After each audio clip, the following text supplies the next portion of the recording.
So thank you all for joining us today in whatever time zone you happen to be in. I think that the Alliance for Peace Building has done a really remarkable job this year on bridging many, many time zones. So I'm hoping that we'll have a pretty inclusive and global conversation as we talk about quite a global phenomenon, which is migration that is impacted by climate change and that is impacting cities and peace, and sometimes in ways that are not those that are the way that it's being talked about in the mainstream media. So we have come here, and we can go to the next slide, please, to debunk some of the common myths that we often hear when it comes to discussions of migration.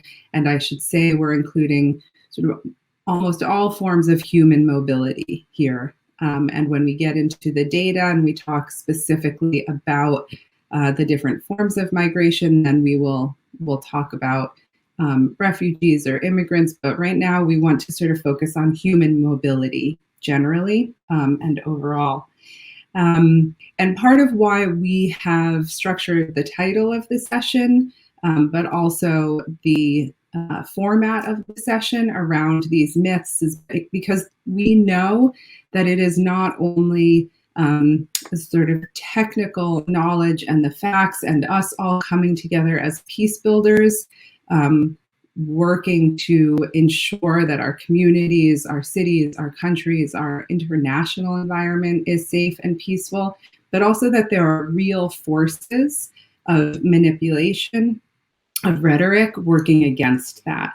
And those forces that would reinforce xenophobia, that would put up walls, that would create and foster tension between communities, they are using particular language and using particular myths. And if we don't acknowledge that, and if we're not upfront about what those myths are, and really forward-leaning about the data and the facts that confront those myths, then we may not actually succeed in advancing peaceful and resilient human mobility, which is what we're after here. And given the displacement crisis in the world today, it's an essential. So we have an absolutely phenomenal panel this morning that I will introduce relatively quickly. We can see their photos there on the screen. You can also find their bios in the Bizzaboo platform introduction to this session.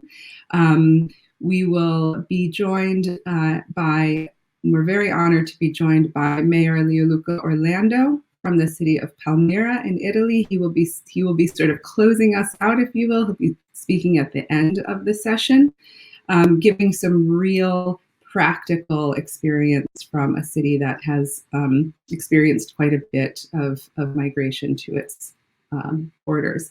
We will start off before that, once I'm done with the introduction, with Dr. Akosua Darkwa, who is joining us from Ghana as an associate professor of sociology, but she also joins us from an organization called MIDEC, which focuses on migration and debunking several myths. We will also be joined by Katya Stark-Card from the International Rescue Committee, who's just done some phenomenal research that she will be introducing us to from Nigeria and DRC. Cynthia Brady is a global fellow and senior advisor, and I'm honored to say also a friend, who will be from the Woodrow Wilson Center, who will be talking about some of their research and work on issues of environmental security and urbanization. And then finally, we'll have Gabriela Di Francesco from the city of Mechelen in Belgium, which I have had the honor to work with several of her colleagues as part of the Peace in Our Cities network, which I co-facilitate as the director of the Violence, Inequality, and Power Lab at the University of San Diego. Of course, I introduced myself last. So phenomenal panel. Let's get right into it. By going through these common myths. So can we go to the next slide, please. So the first myth that we hear very often is that the US, Canada, and Europe are all the primary destinations for migrants. So that all migration in the world is channeling itself upward to these three primary destinations. Next slide, please.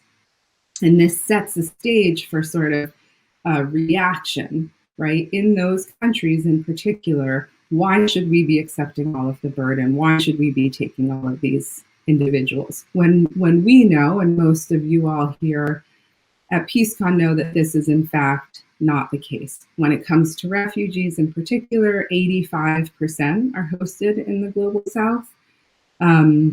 More than 5 of 8 migrants from Western Africa stay in that region, and Dr. Darkwell will speak to this. At mid-year in the year 2020, an estimated nearly 14 million international migrants resided in Southern Asia, and the vast majority of those were within the sub-region. So I won't go through all of the points that are on your screen, but the purpose of showing these again is to be very clear about the forces that are putting out narratives that create a sort of frame of resistance, and very often in many places a nationalist sort of response to migration. And that if we arm ourselves with data and facts, that we can better counter those forces. The next myth, excuse me, that we often hear is that migrants are inherently problematic. They incite violence and they cause conflict to increase. We hear this at the city level. Mayors in some cities will use this as a power reinforcing narrative to justify a grip on power by creating fear within their communities. But we also hear this very obviously at the national level.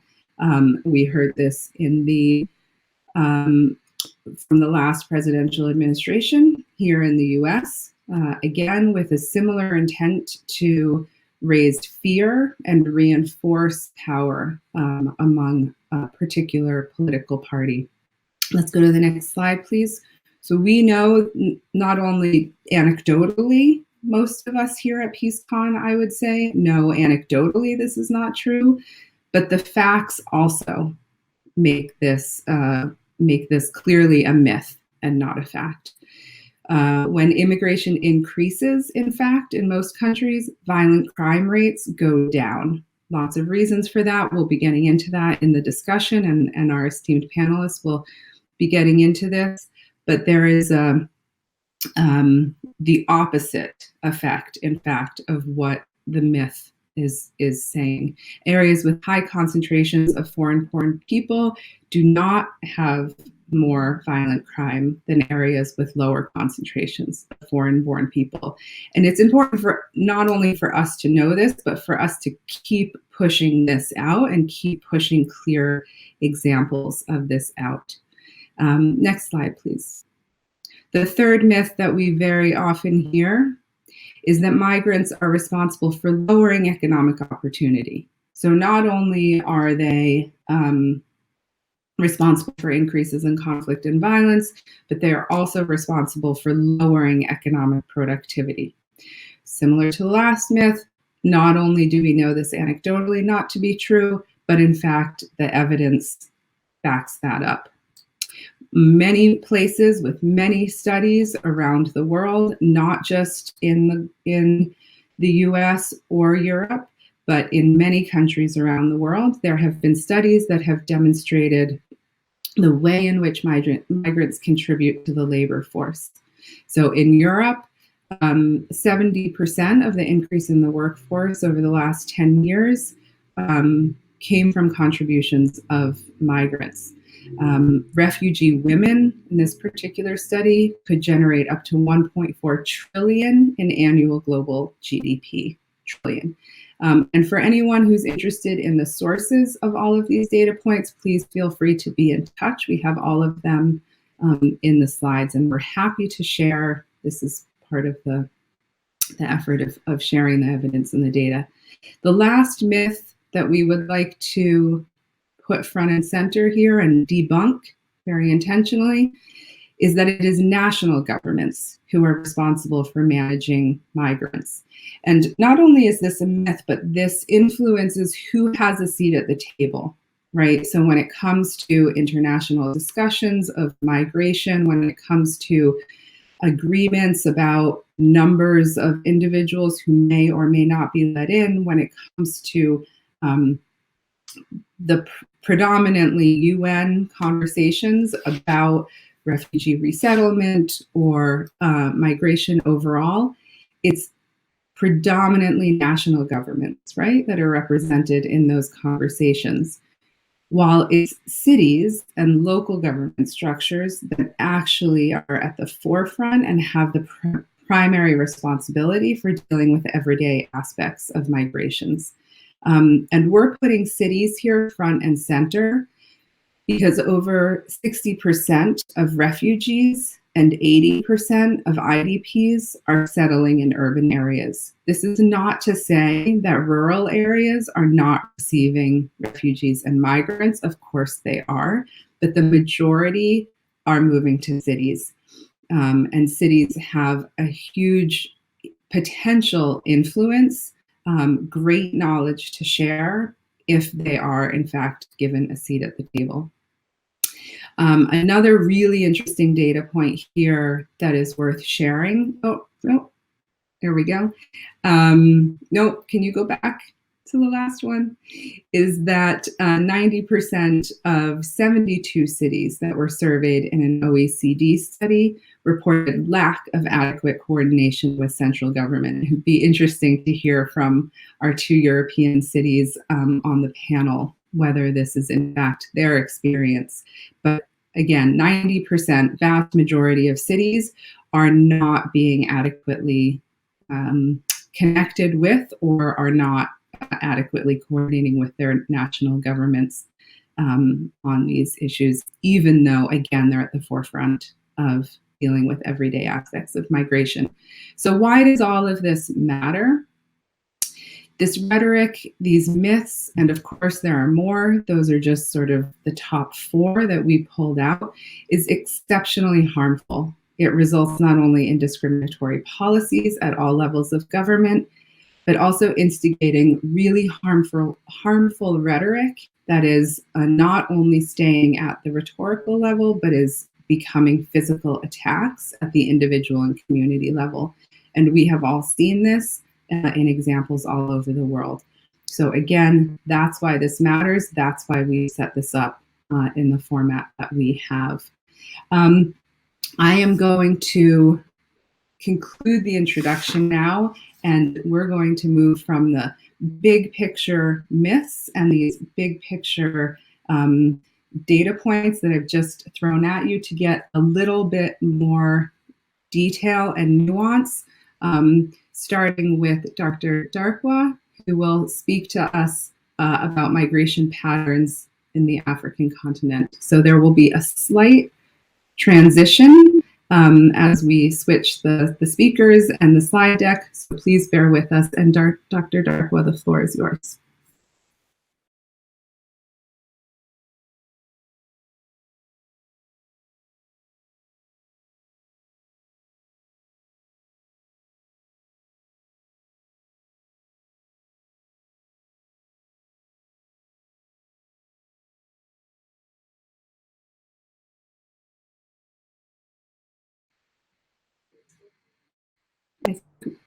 Okay, so I'm speaking to the myth that most people who migrate are migrating to Europe, the US, and Canada, and I'm going to use data from Africa generally, as well as West Africa and then Ghana. Next slide, please. So if you look at the continent as a whole, you find that in terms of global migrants, Africans actually are the lowest represented, because we make up only 15% of global migrants. We are fairly close to Latin America, that's 16%, but we are nowhere near the 43% from Asia.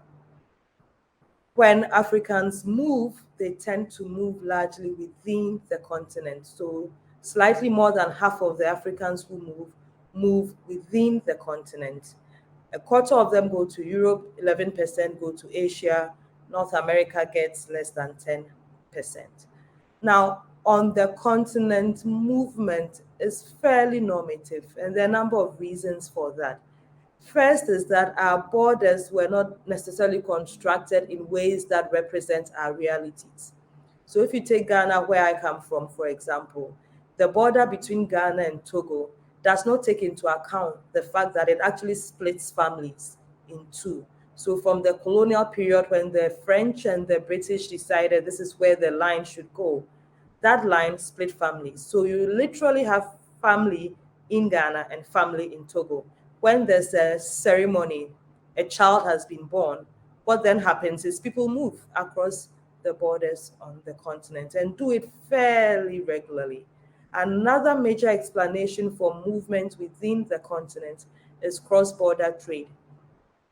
And in fact, that's how I came to my work on migration, because you find that on the continent, 70% of the cross-border trade is made possible by women.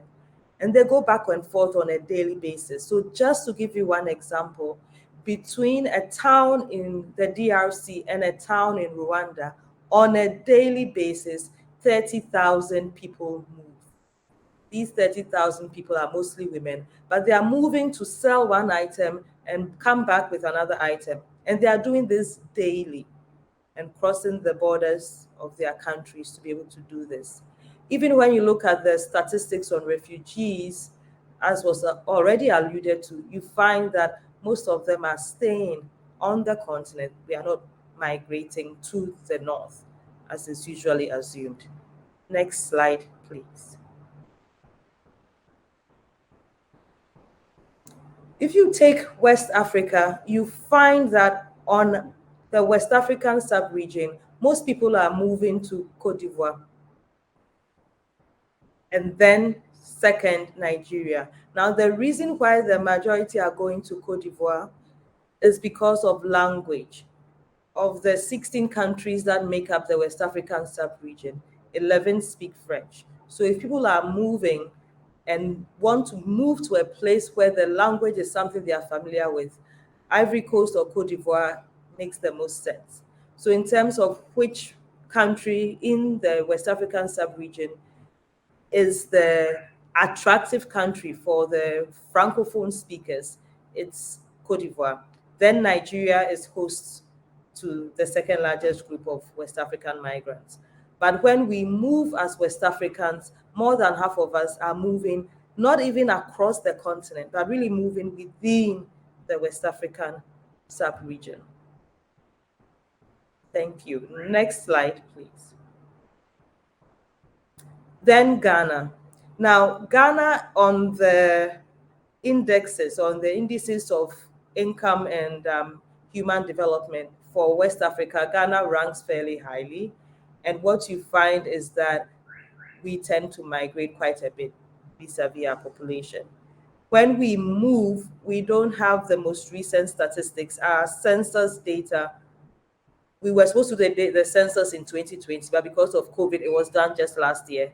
And so that data is not available yet. So I'm drawing on data that's slightly old. But I think what comes out very clearly is that based on the data from the 2000 census and from the 2010 census, which was analyzed a number of years later, you see that we have basically 4 countries that stand out as choices for sites to move to: Nigeria, Germany, Italy, and the US. But when you start to look at the numbers, which the more recent data show you, you find that actually Nigeria is where we go to, most of us are going to. So 186,000 were going off to Nigeria. Then the US comes second with about 150,000. And then Cote d'Ivoire, our neighbors. Now, Cote d'Ivoire also has, there again, our border is porous because there are Akan speakers like myself. I come from the Akan ethnic group, and we do have Akan speakers in Cote d'Ivoire as well, just as we do with the Nzema. So there are families on both sides, explaining some of that number as well. Thank you. Next slide. So basically, I'd like to end highlighting a number of things. One, we do move, but when we move, we cross our own land borders. We are not crossing oceans. When we do cross the oceans, we cross mostly legally. There are stories and lots of video actually about Africans crossing the Mediterranean, giving the impression that that's what all of us do. We walk across the Sahara and then proceed to go on in a boat, which they call it Lampa Lampa actually, in reference to Lampedusa. But that isn't what the majority of us are doing. Speaking now as a scholar who works on these issues from Ghana specifically, I think part of what this conversation is about is not so much the numbers or the percentages. It's just which kinds of bodies are we seeing, and what there's discomfort about the bodies that are present in those spaces, and not so much how much of the bodies those are or how huge a population it suddenly is. Because when you look at the numbers critically, you do find that the majority are not showing up in these spaces like we would like to think. Lauren Landau, who used to work at the African Center for Migration Studies, now works at Oxford and makes the point that he thinks part of this has to do with lazy media reportage. Reportage that's not nuanced enough, that doesn't pay attention to the figures and the stories behind the numbers, and just presents the numbers in a non-complicated manner, in a manner that gives an image of what the media house or the journalists involved would like to say, based on what kinds of buttons they think this would push, and so on and so forth. There isn't enough nuance that we find getting represented in the stories about just how many Africans are moving. And so I'm glad for a forum like this where we can begin to set the record straight. Thank you.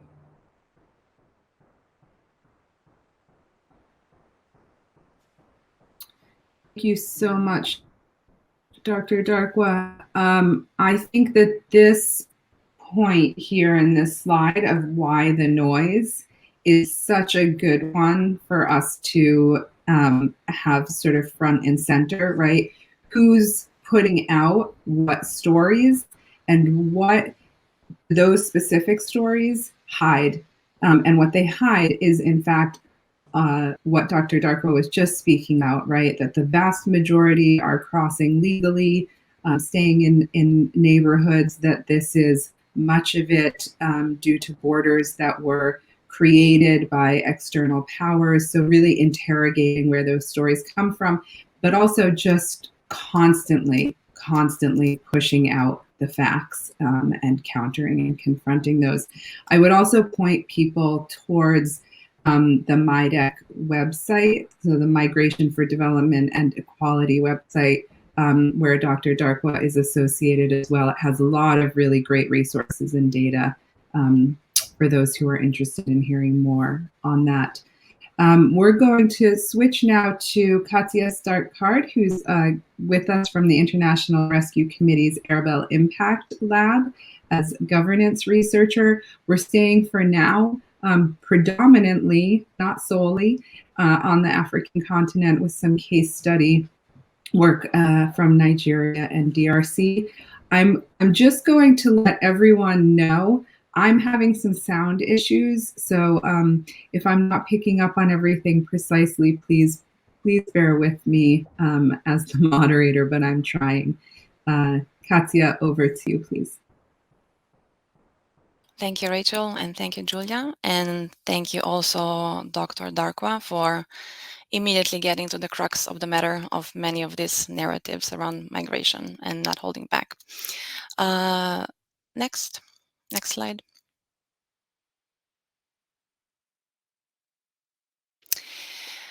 So I will focus our discussion on the destination areas of migration, and these are cities in fragile contexts. I will build on what Dr. Darko has explained about migration flows staying primarily within the African continent or subcontinent, the sub-Saharan Africa, and I will also highlight how specifically migration is directed towards cities.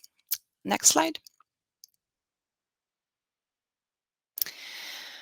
And the reason why I'm focusing on destination areas of migration is because we know that whether human mobility becomes a problem, it really depends on how migration is managed in the destination areas, right? It depends on the management and solutions that are adopted in these destination areas, which, as I will highlight, are mostly cities. So cities are the most common destinations of migration flows. And this is both in the case of displacement because of natural disasters, either shocks or slow onset disasters. And it's also the case when migration or forced migration is the result of conflict. So what we see is that cities in conflict, cities in fragile and conflict affected areas experience particularly fast rates of growth. That is because the cities in fragile contexts are seen or perceived as areas of relative stability, relative security. So people tend to migrate to cities seeking safety, but also opportunities for livelihoods. Another point that it's important to highlight here is that it is especially secondary cities in sub-Saharan Africa that are growing rapidly. And it is these cities, secondary cities, that are often least equipped to deal with migration and the influx of population. They might have less resources, less capacity, or they might simply not be on the radar of the international community and donors. We see it's similar in research. Most of the research about urban Africa focuses on capital cities, primary cities, mega cities, whereas it really is secondary cities that are growing the fastest. And it is secondary cities, so regional towns and cities that are the first stop for migrants, and many migrants remain in those cities, whereas some migrate further to capital cities. It's also important to note, again, as I think Rachel mentioned already, urban areas in fragile contexts do absorb the bulk of displacement, right? So it's cities who have to deal with displacement, whether they're prepared for it or not. And the reason why it's also important to kind of shift the narrative from the national level or for some extra or from an abstract level to the local level and specific the city level is so that we can really focus on the lived experience, right? That the everyday lives of those who are most affected by conflict, by climate change, and forced migration. I think one could also argue that it's this gap in research and it's this gap in the policy discourse around the lived experience of those who are mostly affected by climate change. It's this lack, this is what is missing, and it's perhaps why we've been so slow at reacting to climate change and to adaptation, because we don't really see and understand what this means for people in their daily lives. And I will touch upon this a bit later too. Next. So I will address one of the myths that Rachel presented, the one about migration and migrants automatically resulting in increased conflict and insecurity and violence, debunking this myth. Next. So I will draw from a research recently completed. The research study was called Urban Natural Resource Management Initiative and was kindly funded by USIP. So we decided to design this study, which focuses on the effects of displacement in urban and peri-urban areas in fragile context, exactly because of the reasons that I mentioned earlier, right? Because of cities really being at the forefront of migration that is, either a result of conflict or climate change or a combination of other factors. And within this study, we looked at, how forced displacement affects access to natural resources, primarily land and water, in urban and peri-urban areas. We looked at how those resources are managed there, through what kind of governance processes, who are the actors, and whether these governance processes and these governance structures, how inclusive they are, and whether the way resources are managed, whether this either decreases or increases conflict, and whether it increases or decreases pre-existing vulnerabilities. And so I will not be going into the details of the study. We're also still validating some of the findings, but I will present the overarching key findings that are relevant for this presentation. And the first one is that while tensions around increased pressures on urban land and water do not necessarily escalate to intergroup or identity-based conflict, exploitative, speculative, preferential, and other non-transparent practices in the management of urban resources, so land and water, can and do cause situations that can lead to interpersonal violence. So the study took place in Maiduguri in Nigeria and Bukavu in DRC, both secondary cities that have experienced rapid growth because of displacement, but also natural growth.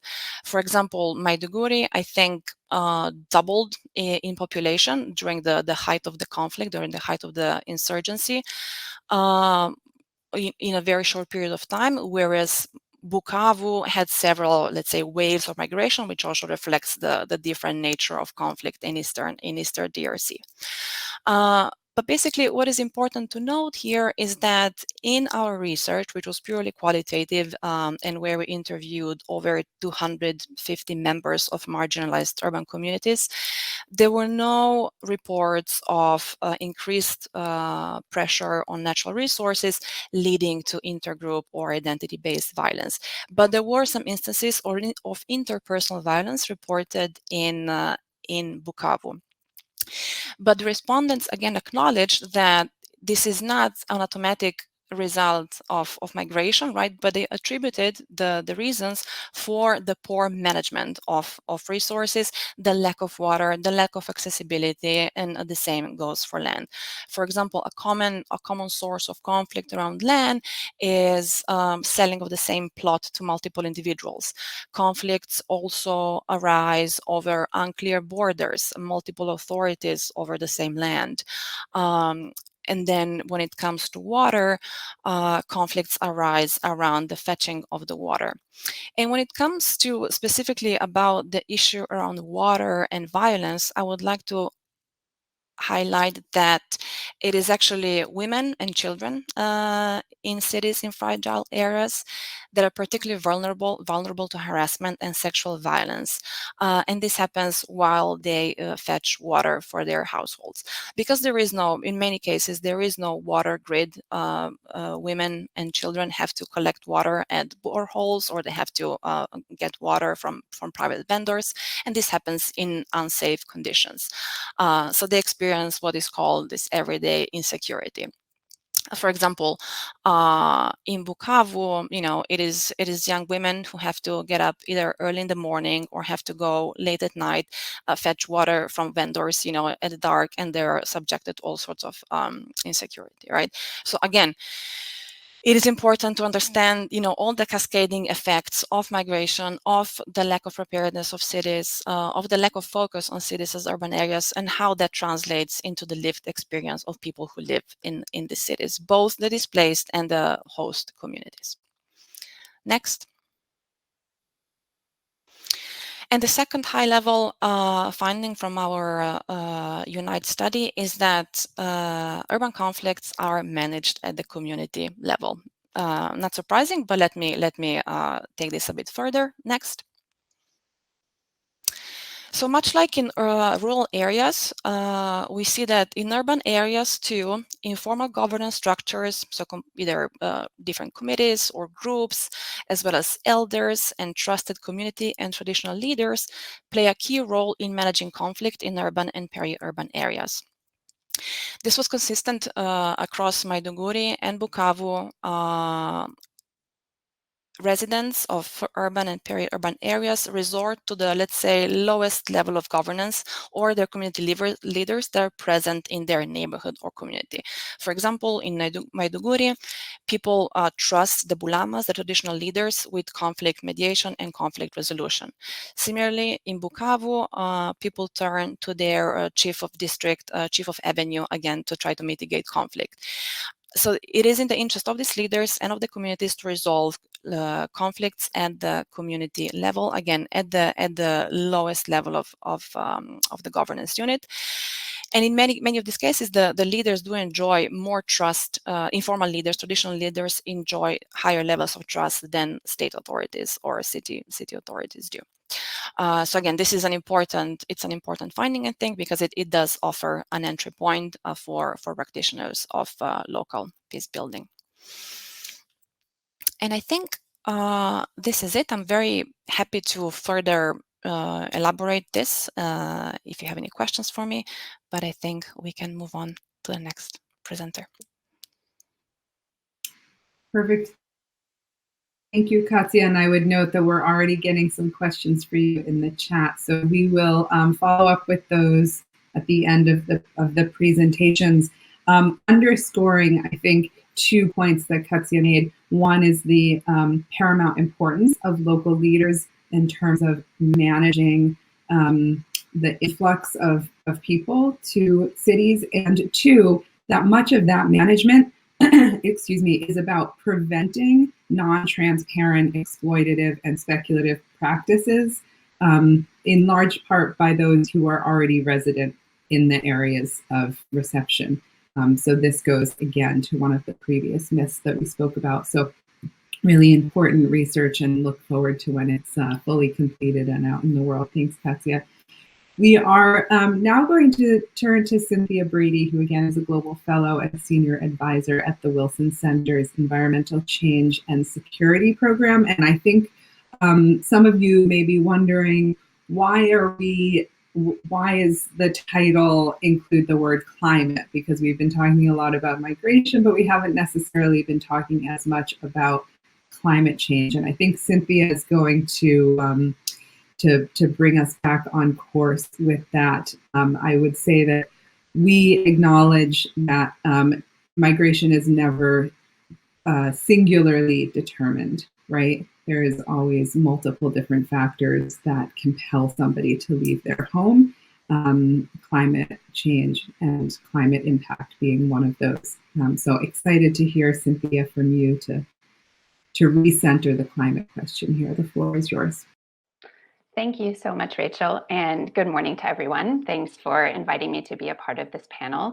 I think that was a great lead-in, Rachel. First of all, we know from the previous 2 speakers the ways in which migration is not singularly influenced.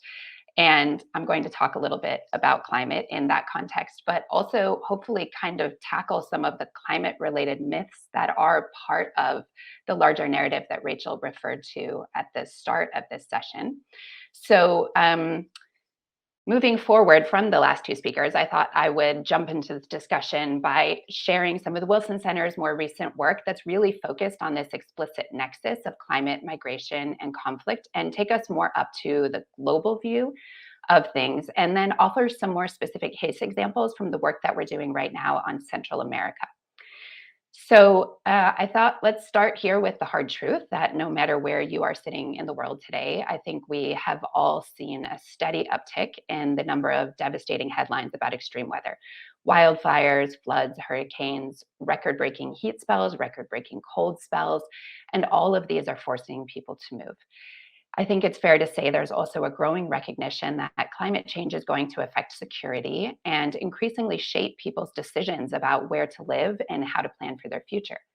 But how exactly climate, migration, and insecurity connect and drive risks is not always quite as cut and dry as a lot of the headlines we're reading would have us believe.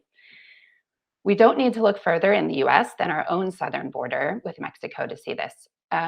Political instability, a lack of employment opportunities, record-breaking hurricanes in recent times, droughts, and high levels of violence.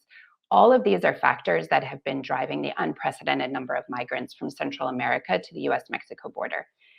And in more recent months, we've also seen stories about the thousands of Haitians attempting to cross the border from Mexico into Texas. And while many observers have pointed to the presidential assassination and the earthquake in August as particular drivers of that migration, a significant number of those Haitians are actually coming not from Haiti, but from Brazil and Chile and other South American countries where they had already moved seeking work years ago. Migration paths are clearly not linear, and neither are the reasons that people move or how that movement can relate to conflict. So while the specific headlines that we may read today or tomorrow will look different, there is a sense of chronic urgency and complex crisis that is persistent. And that's what led the Wilson Center to this navigating complexity work. We, just as the purpose of this session laid out, we are really intentionally trying to move beyond what are often misleading and simplistic narratives in order to help inform a much clearer sense of the realities on the ground and to focus then on identifying where there might be options for more effective responses. Slide 2.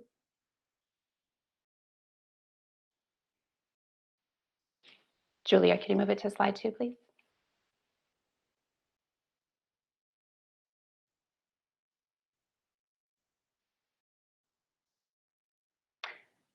Does anybody see slide 2?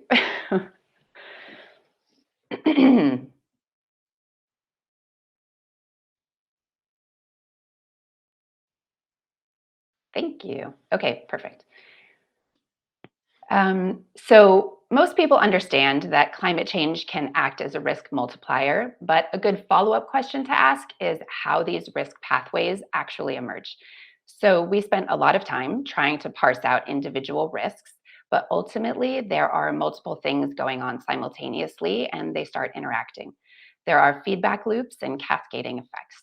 And for responses to be effective, we need to look at these risks more as a system, recognizing that our own inputs and responses are also going to have their own feedback loops and cascading effects within that system. Through some of our earlier work that was focused explicitly on climate and fragility, we identified 7 compound risks, and you can see them here on this graphic.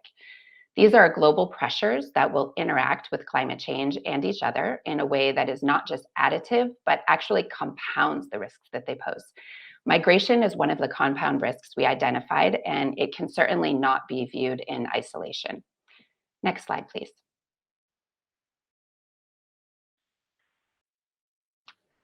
So here is why migration cannot be viewed in isolation. Harkening back to the examples that some of our other speakers have already provided today, and looking forward to no doubt ones that will be provided following my presentation, we know that there's very rarely one thing that drives a person's decision to move. More often, it's a combination of the social, political, demographic, economic, and environmental drivers in their lives. Climate change interacts with and across each of those drivers. I think it's really helpful to think of climate change more as the context in which we live rather than just an input. Now, you might be wondering about extreme weather events like hurricanes, flooding, wildfires, which force people to move to stay alive. When people move because of an extreme weather event or a related natural disaster, it's likely to be somewhere not too far away, and they're likely to return to their home as soon as possible afterwards. At least that's historically been the case until today, although admittedly, whether or not the future of migration will look like the past is less certain. For example, there was a study conducted of migrants from the Marshall Islands to the US. And while climate change was not often at the top of their list of reasons for moving, it was at the top of their list for reasons why they weren't planning to return to the Marshall Islands. Next slide, please. So with all of that complexity in mind, let's pause for a minute to look at some of the current trends and statistics around the world that might help us kind of see things at a global level and how these 3 sets of issues interact. Many of you will be familiar with at least some of the statistics on this slide. And I think it comes down to the fact that globally conflict and displacement are high and the effects of climate change are increasing. What these facts collectively show us is how various vulnerabilities and stresses can compound one another. And I wanted to focus on the last bullet on this slide for just a moment. The Institute for Economics and Peace recently finalized its second annual ecological threat register, and strikingly, the 30 countries with lowest resilience and worst ETR scores are home to 1.26 billion people. For those of you who are not familiar with it, the ETR includes factors like population growth, water stress, food insecurity, droughts, floods, cyclones, as well as rising temperatures and sea levels. And in addition, and I think what makes this so relevant to our conversation today, is that the report also uses IEP's positive peace framework to identify areas where resilience is unlikely to be strong enough to adapt or cope with future shocks. This means that the world's least resilient countries, when faced with ecological stress, are much more likely to experience civil unrest, political instability, social fragmentation, and even economic collapse. So let me return to Central America as a real-world example of an ETR hotspot. From October 2018 to June 2019, the number of migrants entering the US from Guatemala and Honduras increased by 190% and 270%, respectively. Migrants from these countries are fleeing a combination of local instability and violence, poverty, and often environmental insecurity. Climate change and extreme weather continue to intensify poverty and food and water insecurity in all of these countries, especially in the dry corridor of Central America, which runs from southern Mexico to Panama. Erratic weather patterns over the last 5 years have destroyed half of the crops, leaving almost 1.5 million people in need of urgent food assistance and directly influencing all of the migration trends we've been seeing from the region to the United States. All of these vulnerabilities manifesting together compound their risk. Next slide, please. Okay, so let's get to the topic for today, which is myth busting. First, let's start with the premise that migration is not bad. Mobility is absolutely not a sign of failure. Long before we understood climate change, people all over the world have used migration as a constructive and often a proactive strategy to adapt and to build resilience to all sorts of changing environmental and economic conditions. So we know from experience that migration can be an important and peaceful way to adapt to the climate change that we're already experiencing today and that we will certainly experience in the future, if we enable it with smart policy. I think our goal should be to avoid forced displacement and enable safe, well-managed migration for those who choose to move. And to do that, we have to know first that despite what many news headlines would have us believe, most migration is internal, as we heard from Dr. Darwa this morning about Africa, and most international migration is between developing countries. Moving can be expensive, so it's often those who have relatively greater financial resources and skills and social networks who are likely to move, and those left behind, who are sometimes referred to as trapped populations, are often overlooked entirely. Next, migration is more often the result of conflict rather than a contributor to it, and in fact, most migration itself is free of conflict. Next, when people are displaced by natural disasters, the movement is usually temporary, and they are even less likely to provoke tensions given their relative vulnerability compared to the host communities that they are arriving to. Next, labels such as climate refugees are misleading. Given the current underdevelopment of legal frameworks defining those terms, lack of formal protections or status for the people moving, and belying all the many causes of human mobility. Narratives of fear-mongering impede our ability to fully appreciate the context and value of human mobility, and pardon me, and to plan for and build out the infrastructure that we need to be able to manage it constructively and peacefully. And additionally, if conceptions of the threat associated with climate and migration are rooted in environmental factors, rather than really understanding the socioeconomic and political context through which those impacts are mediated, then our policy solutions may be misdirected or misapplied. Next slide, please. So in our research, we found that there is significant attention to understanding climate and conflict linkages in Africa, and similarly significant attention to the climate migration relationship in Latin America and the Caribbean. But there is really a lack of comparative analytics between the two regions or across the three dynamics. The research that does focus on the nexus of climate change, migration, and conflict tends to focus on risks, on how climate change can exacerbate existing challenges. And that can lead to the exclusion of case studies that show resilience, especially at the municipal or regional level. And the research that does focus on building resilience tends to emphasize technical solutions over other forms of community resilience building, which affects the kinds of funding and aid flows to the vulnerable countries and people that we wish to help. So in our own research efforts at the Wilson Center, we are currently focusing on some of the following things. The first is highlighting the need for more robust research on and field assessment of the types of small-scale household and community-level adaptive measures that can help to minimize forced displacement. Also, the urban context. Since, as we are hearing today, most migration is to cities and peri-urban areas, and many of those, although certainly not all, which we're going to hear from the mayor and the vice mayor next, many of those cities are ill-equipped to provide basic access to things like water, sanitation, and safe housing. Another complication of the rural to urban migration is this othering of migrants and the political narratives that Rachel has spoken about. Yet, as we will certainly hear from the two speakers following me about their city context, there's such an incredible amount of leadership and learning on migration policies that's happening at the local level in cities across the world that are innovative in their approaches to the peaceful integration of migrants into communities. And we at the Wilson Center really want to take that knowledge and use it to help shape policies and programs at higher levels of decision-making. Finally, in part because of climate change, migration trends are changing, and we need to do better at really understanding identity in today's world, including who moves, why they move, and where they're moving to. More accurate accounting and storytelling, along with the acknowledgement of the very diverse experiences of different people and their communities, as well as different demographic groups, is definitely going to be key to how we help support effective responses. And if you could click to the final slide, that is a reference to our original Navigating Complexity report, which has also case studies on Darfur and Syria for those who are interested. And we at the Wilson Center will be publishing more information in the future related to this work. So with that, I will hand it back over to Rachel. Thank you. Thank you, Cynthia. Certainly put climate back at the forefront of our discussion and really appreciate that.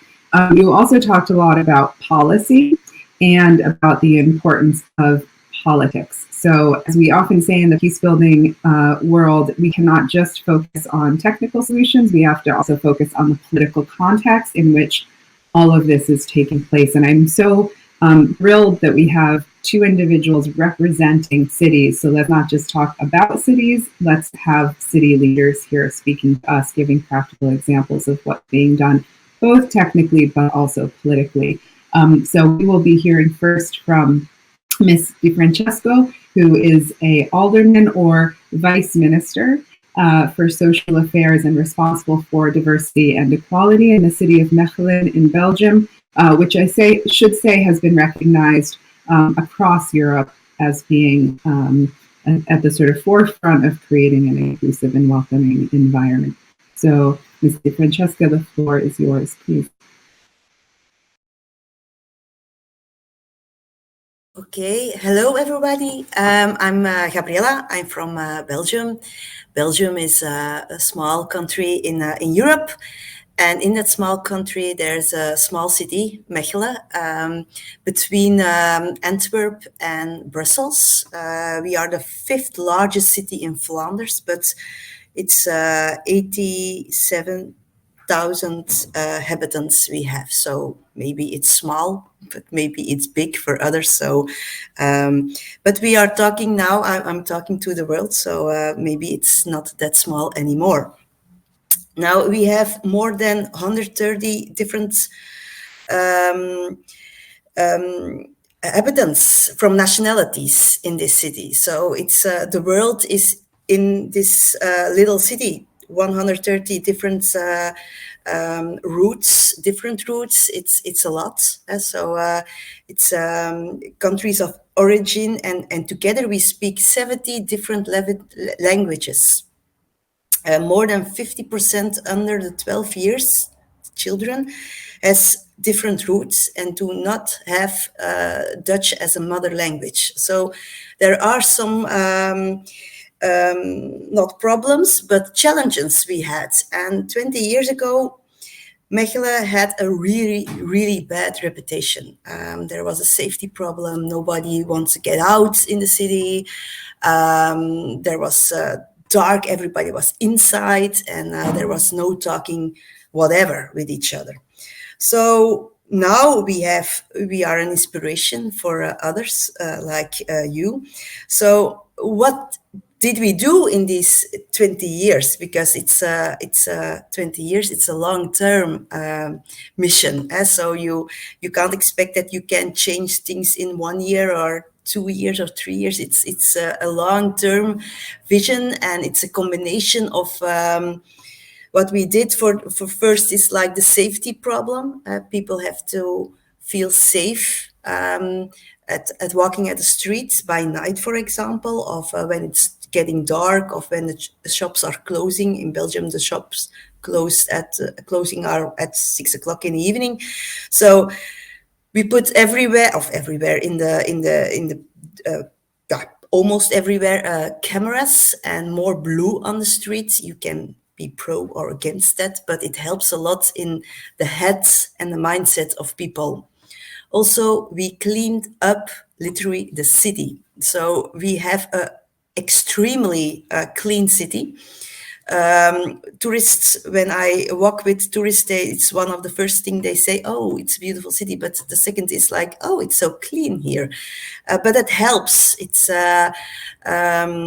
for a large group of people, it helps to feel more safe and secure in the city. So that's what we did first. And then we started to talk about a positive narrative. So we are not talking about we are the city against racism. Of course we are, but we are a city pro-diversity, pro-living together. So the communication and the words you say, it's really important. So we are not talking about we have a lot of problems, but we are talking about we have some challenges, and it's pronounced better. It's more positive in your thoughts. And living together is with all the people of Mechelen. So a newcomer, of a refugee, of someone with different roots, we are all the same. Maybe our past is different, but our future is together. We are living in the same city. So integration is not only one group expected from one group, actually. You have to do it with all your citizens. I don't believe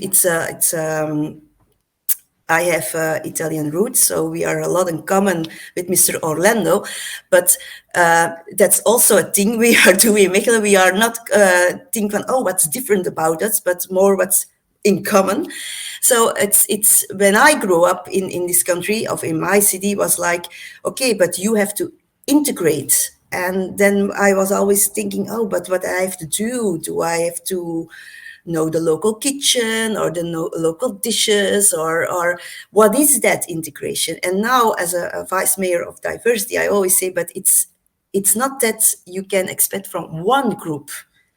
You have to integrate when the other group is doing nothing, but because that's not living together. And that's what we think we have to do.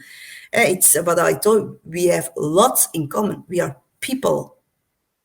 That's one of the most important thing, I think. We are people. We're getting up in the morning. We go to our work. We go to shops. We go drinking coffee, whatever. So we are, the equality between the people is quite the same, actually. Not always, but the basic is we are the same. We are doing the same things. I'm sitting here in Belgium. You are sitting all the world. We are doing the same things. We're getting up in the morning. We're going to sleep in the evening. So, and then we start about positive communication, communication, like what I told you before, but also we started to, in our Facebook and Instagram, it's important that you also show pictures of different countries, because that's what we have here in Mechelen. So it's really important that people are recognize themselves in the picture or the communication that you do. We had a couple of years ago, I think 7 years ago, we started with a huge project, People Make the City.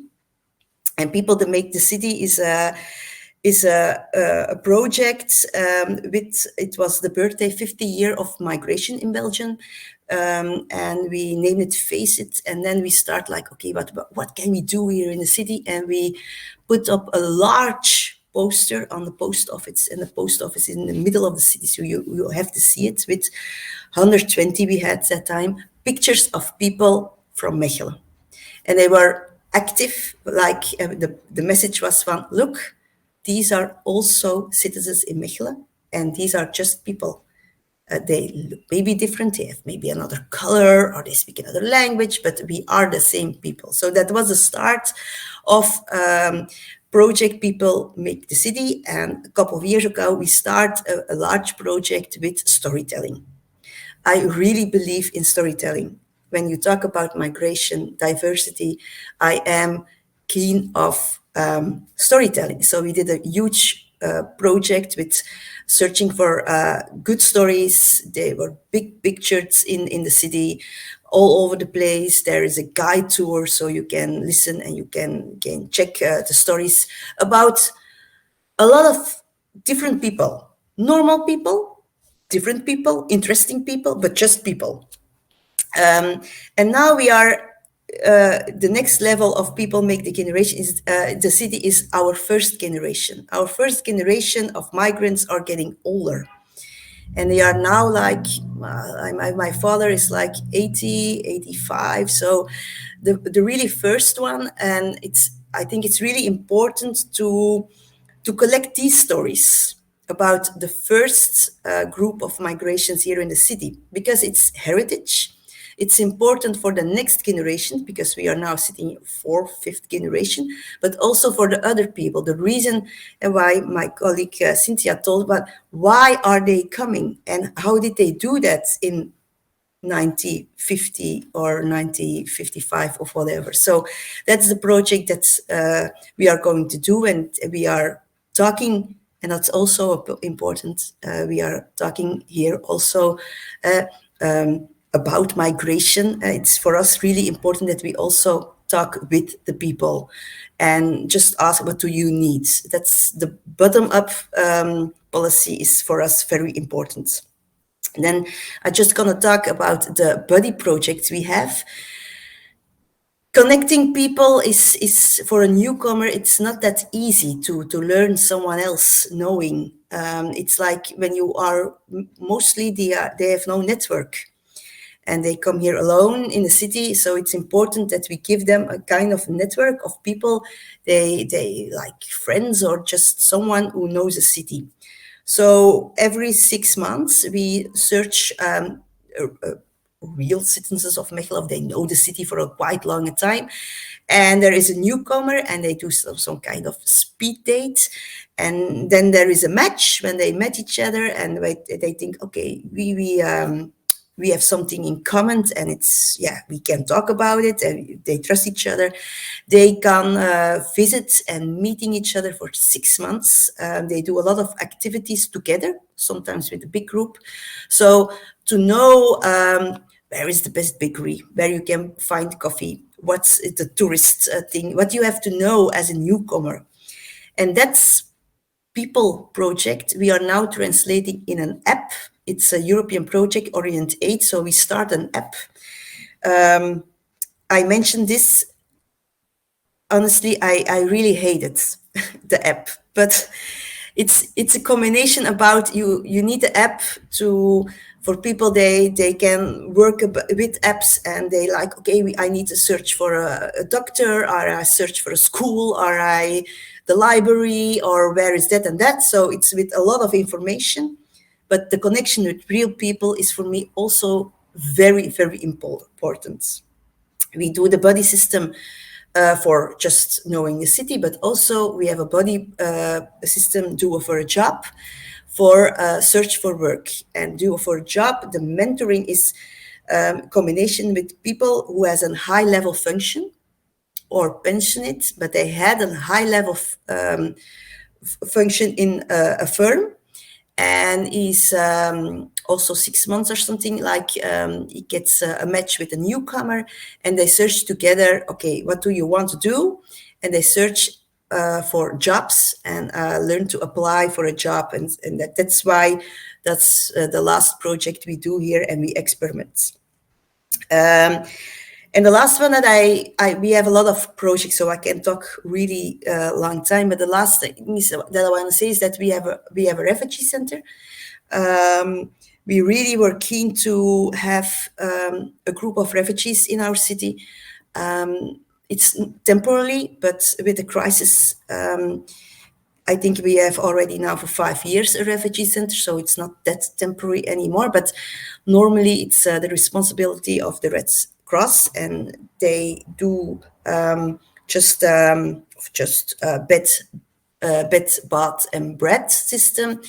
For us, it was really important that we have a coordinator in the city that also organize free time activities, sports activities, culture activities, work activities, because it's you can leave them sitting in a refugee center and wait for the decision.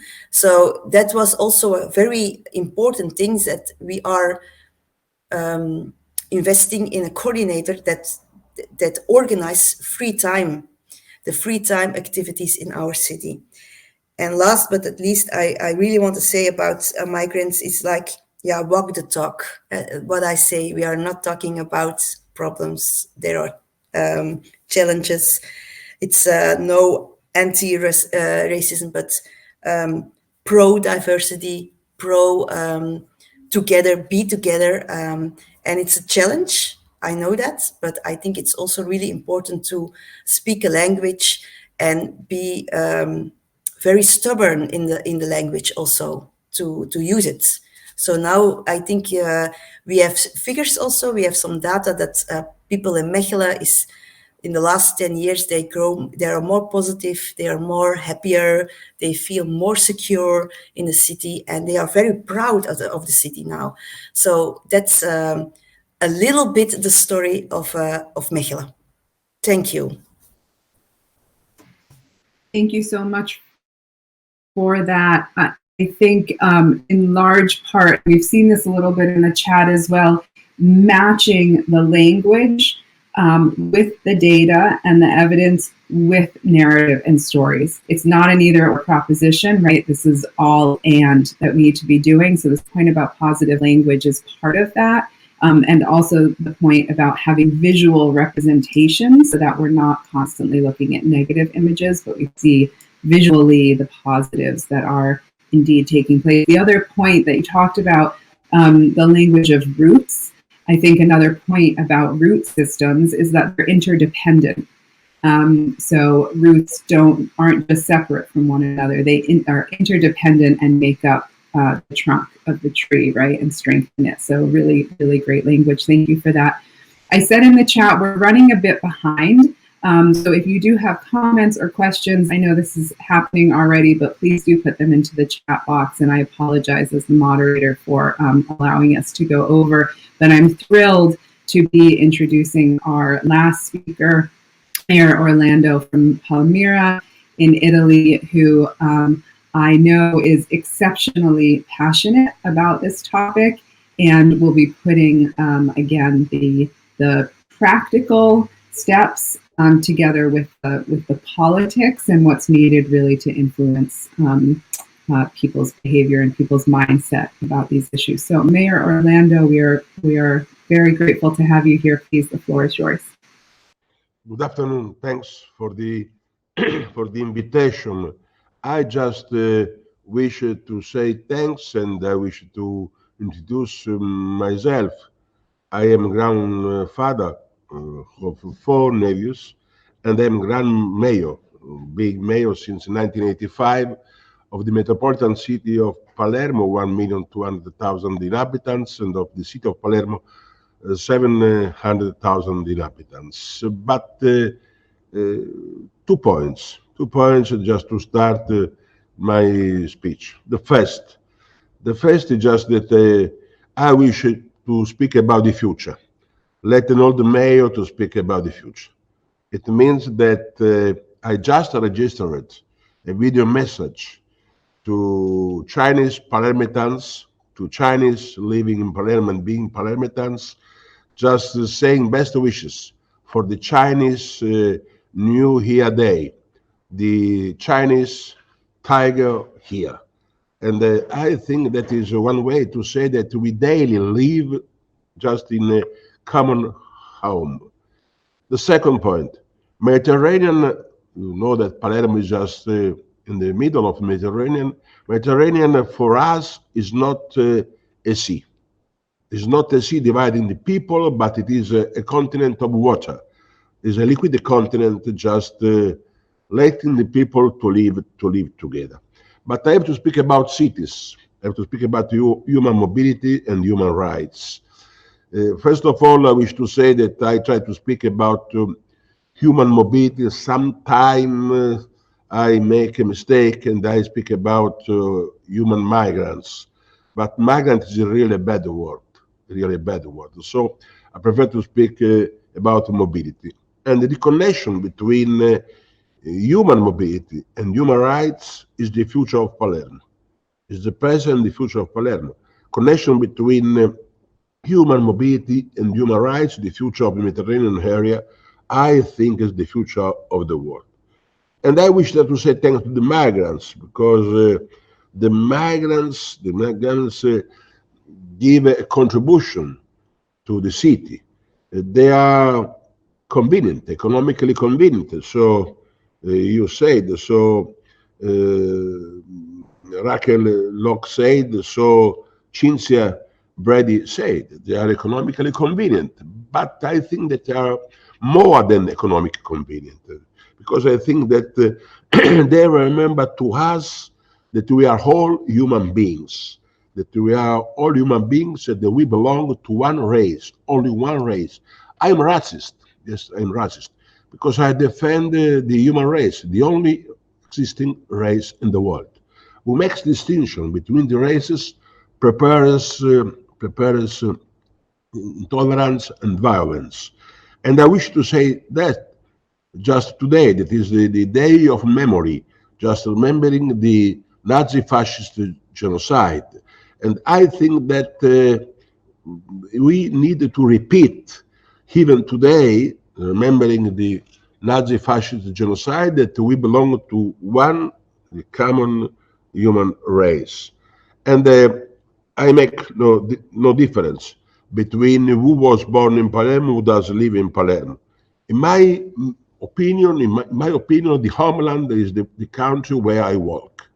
So if somebody asks to me how many migrants are in Palermo, I do not reply 80,000 or 100,000. I reply no one.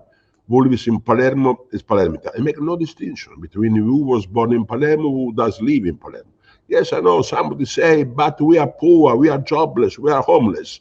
Exactly, we are poor, we are jobless, we are homeless, and we welcome the migrants. They will be too homeless, jobless, and they will be poor. I mean that to use just to justify racism, to use, oh, but we cannot welcome everybody, is just one way just to be racist, but racist not in my point of view, but racist, it means to make distinction between the different races. The second, I wish to say thanks to the migrants, because they remember us that identity is freedom. Identity does not depend from the blood of the parents. I am not Palermitan because my father and my mother were Palermitan. I am Palermitan because I decide to be Palermitan. And at the end of this speech, probably I will decide to be Tunisian and Jewish, or better, a German and Hindu. It is the message of the migrants. The migrants tell us that it's possible to combine different cultures, to be mestizo, to be a cocktail. And I think that we have one human race in the world and 7 billions of identities. My identity is not the identity of my brother. My identity is not the identity of my father, because I'm completely against the so-called blood law, because the blood law has been used just to produce intolerance, genocide. And I think that our message, our vision is to be different, to be equal. I know that we speak about climate change, about safety, about peace. But let me say, I don't think that climate change is a problem for Greta or for the young boy or young girl in Sweden. I think that the climate change is a problem for people who are obliged to leave their country just after the certification, that we living in Sweden or living in Italy produce just destroying the life of millions of persons. Oh, we speak about safety. Oh, it's a problem, safety for a young boy living in Paris or for an older man living in Florence. But what we are saying, I think that safety is a problem for millions of persons who try just to leave their country, were obliged to leave their country just to avoid the violence and the death.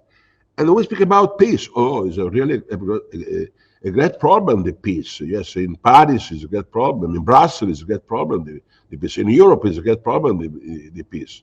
We do not know in Europe war since 70 years.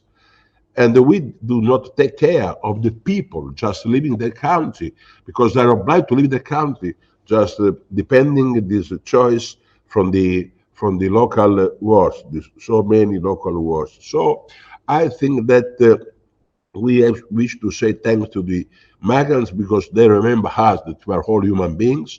They help us to defend our rights, not only their rights, and therefore we approved in the city of Palermo the Charter of Palermo. I proposed in 2015 the Charter of Palermo, speaking about the international human mobility as a human right. And when somebody asks to me how many migrants are in Palermo, as I say, they do not reply 80,000, 100,000, they reply no one. Who lives in Palermo is Palermitan. And I think that what is necessary is just to remember that to speak about difference between the inhabitants, just depending from the place where they was born, is just something that we cannot accept. We cannot accept. And we are against residence permit. Yes, I know. Somebody can say, you are against residence permit? Yes, I am against residence permit. Because I consider residence permit the 2-day slavery, the 2-day death penalty. I know it was a long way to be free from death penalty. Imagine the Vatican and Catholic and this perfect. Imagine that Vatican abolished formally the death penalty only in 2001. 2001. It means that until 2001, the Pope could not be member of the European Union, because formally there was a law just with speaking about the death penalty. So it's a long way. It was a long way to be free from death penalty. It will be a long way to be free from residence permit. But the future is abolition of residence permit. Let's speak about slavery. The abolition of slavery was a long way. 60 years ago, somebody in a very civil country said that I have a dream, Martin Luther King. And Voltaire, the famous French philosopher, he was a merchant of slaves. He sold and bought human beings. But it was normal to sell and to buy human beings. I think that today the world cannot be just a world where we accept to consider the human beings as just a tool or something to buy or to sell. Therefore, I think that to abolish residence permit will be the future of the world. I know that what I'm saying can be just countered by people saying, but I have fear. I have fear for the migrants. Fear for the migrants. You probably know that I discovered that some Nigerian is criminal. But probably you know that some Sicilian is criminal too. So I'm not against Sicilian, I'm not the Nigerian. I'm against the criminals. And I make no distinction between who is a Nigerian, who is a Sicilian. And there's only one way to be free from the fear, is just to follow the example of Franklin Delano Roosevelt. Franklin Delano Roosevelt in the famous 6th January 1941 spoke about the four freedoms. And they say, spoke about the fourth of the freedom was the freedom from the fear. There's only one way to be free from the fear, to have care, to take care. I have fear of myself. There's only one way not to have fear for myself, to take care of myself. I have fear for my brother. There's only one way to be free from the fear of my brother, is to take care of him. Just the same for each other human being. And just starting from these ideas, starting from this vision, we proposed 19 May 2021 to the President of the European Commission, Ursula von der Leyen, to the President of the European Parliament, Davide Sassoli, the REX, the Rescue European Civil Service. I cannot accept so many people dying in the Mediterranean, so many people dying, and the European states just turning the head, not to see that the people die in Mediterranean area. So I proposed just to have an European civil service, at least to protect the life of the people, not only the life of the fishermen, not only the life of the people sailing in the sea, but even the life of the people who try to live in a better condition. And I think that the boat, this old, really fragile boat, remember me, just the coach of the train, carrying people to Auschwitz, to Dachau. And I think that we will have a second process of Nuremberg. Yes, I don't know if it will be in front of the Justice Court or will be in the books of story, but sure, history. Sure, we'll have a second process of Nuremberg, at least ethic process of Nuremberg. The process of Nuremberg, the first was against Italians and Germans, Nazi-fascist genocide. The second process of Nuremberg will be for the Mediterranean genocide. And I think that what I wish to say, that we promoted a network of mayors. The name is From Sea to City. 100 mayors from Paris, from Potsdam, from Marseille, from Montpellier, from Tirana, from Athens, of course, from Palermo, from Lampedusa. We just built an alliance, saying, we mayors, saying to the states, we are ready to welcome. We have no fear for the migrants. I know that this network is very important because I followed, and I was really great friend of Benjamin Barber. You know, Benjamin Barber invented the interdependence. We celebrate together with Benjamin Barber in Philadelphia, exactly in Philadelphia, the 4th of July in Philadelphia, not the Independence Day, but in the Interdependence Day. It was just 6 months after 11 September, just to say that we are all interdependent. And we celebrate in the Independence Day in different cities, London, in Durban, in Cape Town, just to send a message that the future cannot be against the human rights. And I am a founder, co-founder, co-president of the Global Parliament of Mayors, including many European mayors, including many African mayors. Palermo is a sister city with the Bukavu. I heard about South Kivu and Bukavu. We have the sister city of Bukavu, of Grand Bassin. We are, of course, strongly connected with many other mayors, and we think that together is possible just to be free from the fear, just taking care and just changing the good experiences. And I remember that we are awarded with the Benjamin Barber Global Citizen Award, the Lady Mayor of Freetown in Sierra Leone, just to send a message that for us is very important. It's very important for the future of the world to take care of Africa. The future of the world is Africa.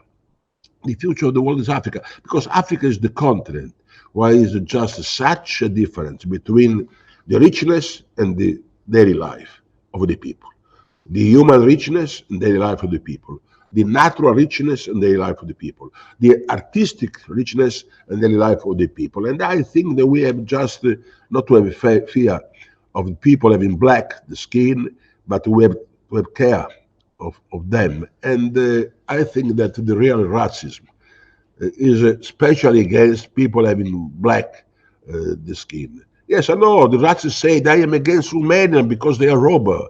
I am against the Rome because they are violent. I am against the German because they are Nazis. I am against the Sicilian because they are mafiosi. But people say I am against African because he's a black. He's a black. I have never heard. It comes from Zimbabwe. It comes from Togo. It comes from Cote d'Ivoire. He's mafioso. He's violent. No, he's black. He's black. And I think that we have just to notice that what is happening today is just the violence against people having different birthplace, but especially having different the color of the skin. So for this reason, I am proud to be the mayor of the city of Palermo. For the fight against the mafia, that was just the promotion of the culture of legality of the law, the promotion of the lawfulness. But I am proud because we went ahead. We are not only a city fighting against the criminals, but we are even the city of the human rights. Not only the law, but the human rights. In many cases, the state law is against the human rights. So I am proud to be the mayor of the city where we organize the largest gay pride in South Europe. And we welcome everybody, not asking where are you born, not asking whom do you belong to, but asking who are you, not whom to belong to. Because in many cases in Europe, we ask whom do you belong to? Your belonging is very strong. You will make a splendid career. Your belonging is weak. I'm sorry for you. Can be Einstein. You will be jobless. So I think that what happens in Palermo is only an example that to change is possible. I forgot to say you. I am not a philosopher. I am proud. I'm Jewish. I am proud because I got. I'm Dr. Honoris Causa in German philosophy in Trier University. But I'm not a philosopher. I'm not a jurist. I am a politician. With these ideas, I was elected and re-elected, elected and re-elected.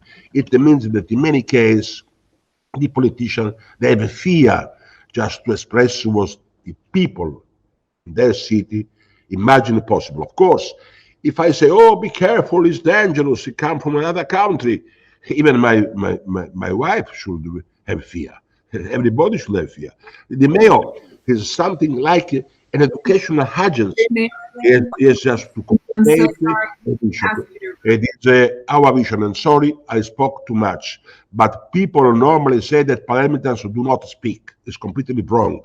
You can say that you met somebody coming from Palermo speaking too much. Nothing to do with omerta, with the law of silence. Thanks a lot.